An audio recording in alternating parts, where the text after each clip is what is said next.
What's up, berserkers? Nick here. Today I'm going to show you guys my top 3 methods of gaining gold. You may have seen some of these before, and hopefully I can grant more insight into each of them that maybe someone else didn't.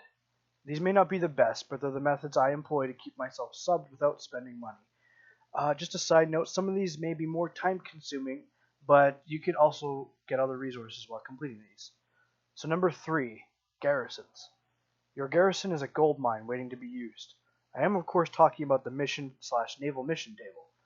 If you get a level 3 in, you can recruit treasure hunters, which increases your gold earned from missions. It can be a pain because you have to level them up and gear them, but luckily you can do this fairly easy now with all the items that you can buy/earn to give extra item level to your followers. After you have a good amount, is you simply just do all the missions on your table, while making sure your treasure hunters are the ones going out on the missions that earn gold. Something to note is since they nerfed the missions, these gold missions will be across all of your characters with garrisons.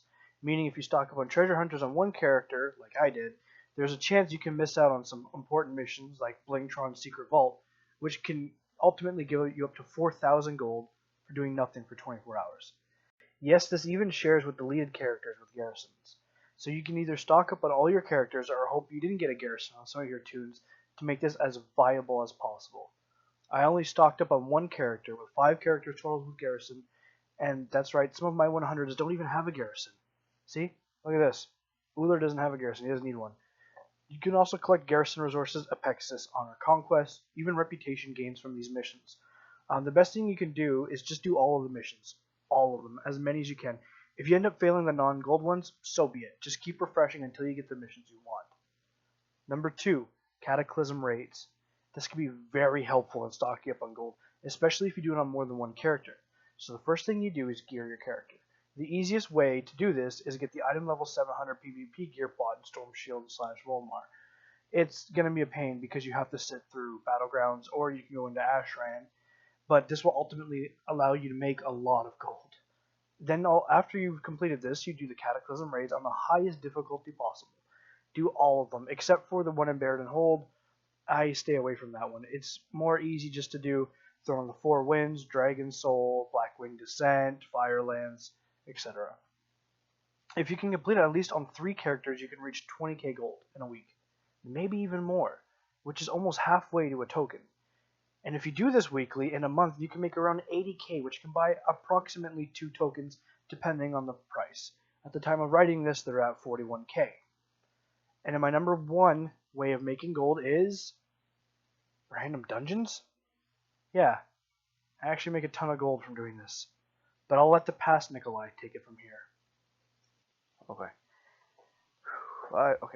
5, 4, 3.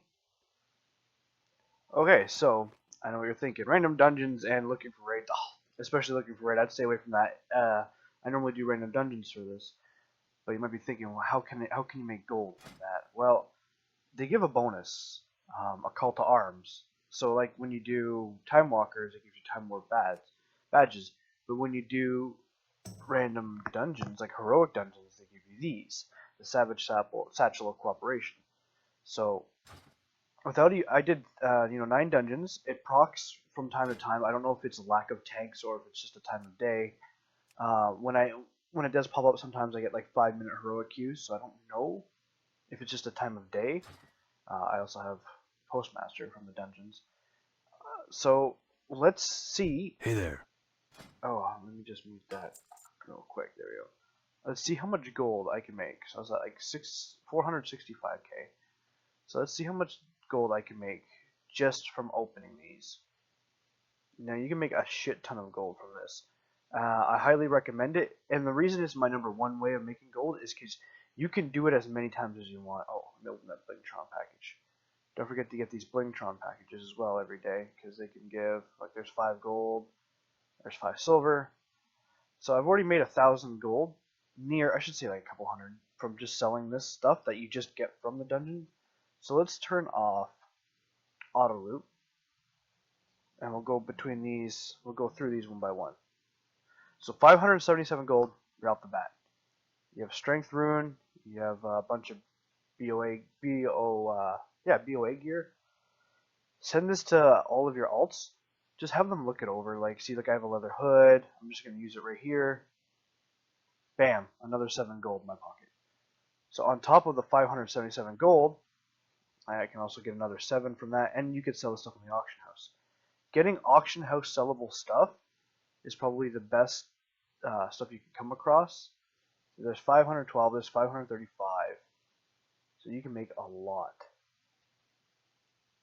I'm actually considering keeping some of this stuff from my alts. Like, look at all the leather stuff. Actually getting very lucky. I think they nerfed like the amount of good stuff you can get from it. So like you could used to be able to get like medallions of the Legion and stuff. And it looks like it's just BOA gear now. Unless I'm just really unlucky today.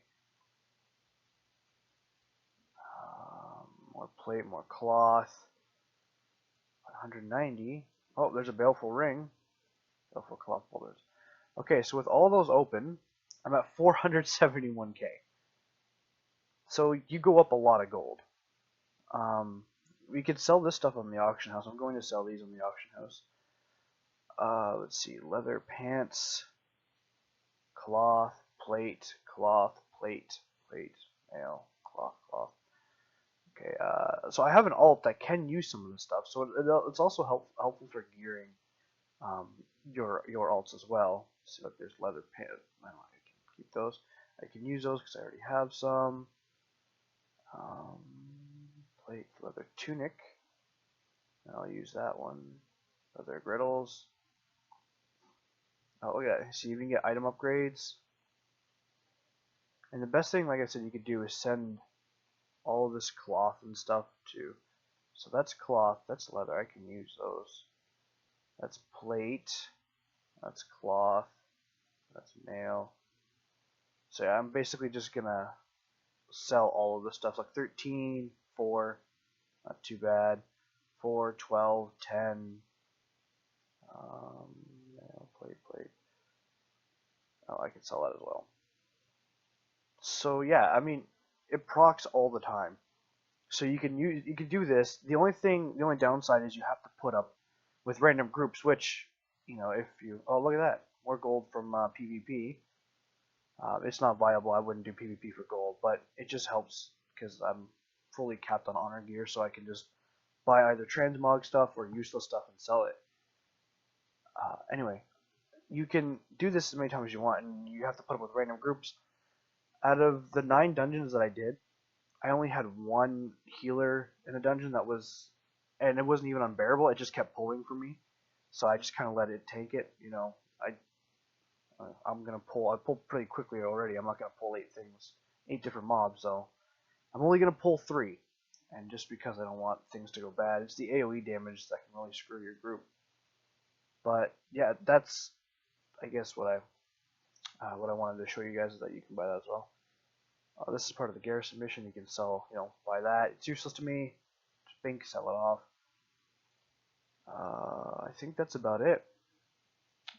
So yeah, you can send this to your alts and use that for gear. I'm going to send that to my monk, my 85 monk. And this stuff I'm just going to sell to all, just going to put on all my characters. Use them and sell them.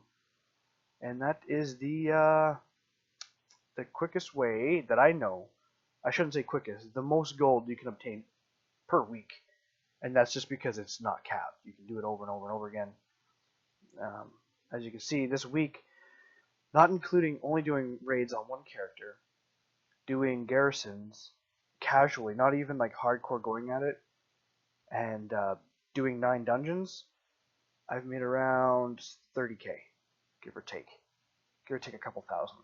And I haven't even done the raids on this character yet, so I have that to do yet, which will put me at about another 9k. So I'll be at 480k, and I was at 440 something. And that's a lot of gold to make per week.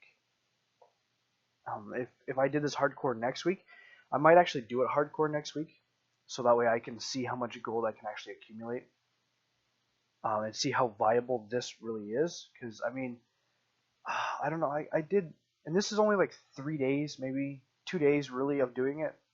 That's me, doing stuff, coming back and hopping online and looking and seeing if it's on. If I stayed online all day and just did this, I'm pretty sure I could get a lot more gold, but again, that's hardcore doing it. That's if you have a week where you really feel like gold farming. But I'm going to be entering the 500k club, hopefully by reset. It's Monday now, so then you can just keep going and keep doing it, and eventually, hopefully, I could reach gold cap by Legion. It is a lot of work, but it's worth it, especially if you want to stay subbed by not paying money, which I think is a really good thing that this game offers. Oh yeah, you could also do the Black Gates up. See, these are the things you get them from that. You could also do Looking for Raid again, but I only do like Black Hand's Crucible or Imperator's Rise if it's up. I won't go into Looking for Raid of Hellfire Citadel. I haven't. Armory my character if you want. Bruton, Draenor. I have not touched Looking for Raid on them. I went into Mythic and got bored, so I don't really do Mythic anymore. Plus, life got in the way, as it always does. But anyway, that is about it. Thank you guys for watching. Just to recap, Garrisons gives you a fair amount of gold. You just need more characters to make it more viable. The more characters, the more treasure hunter missions, treasure hunters, I should say, you have, the better it'll be. You can make, I've seen people make 20k a week just on Garrisons. Cataclysm raids are a solid way, reliable. You can do them every week. You can make around the same amount of gold every week. That's why it's my number 2. And number 1 is random dungeons, which the only downside is it's time consuming. You know, every heroic takes like what, 10, maybe 15 minutes, depending on how fast your group is. But this way, at least you can keep going, and you can also get other things. Like I said, you can get BOA gear for your alts. You can get you know, Iron Horde stuff for transmog. So it's, and I'm really surprised I didn't get a single medallion of the Legion. Usually I get one, especially within 9 satchels, but maybe they nerfed it, but they still give the same amount of gold, and that's really what I'm after. Medallions of Legion sell for about 4k, so that would be really, actually really good to get. So just keep all this stuff in mind as you're gold farming. Do it casually. If you do it casually, you can make 40k in a month, but you have to actually, you know, go out of your way to gold farm. You know, you can't do like heroic dungeons as a DPS and hope that you get the same amount of gold, because you do get like 36 gold, 50 or 100 resource. I think it's 100 or 200, and you get 100 valor for your first one of the day. So at least there's that. Again, thank you guys very much for watching. I've been rambling far too long. And until next time, guys, see ya. And I apologize if this video got it took too long to upload. It really did take a lot longer than I anticipated.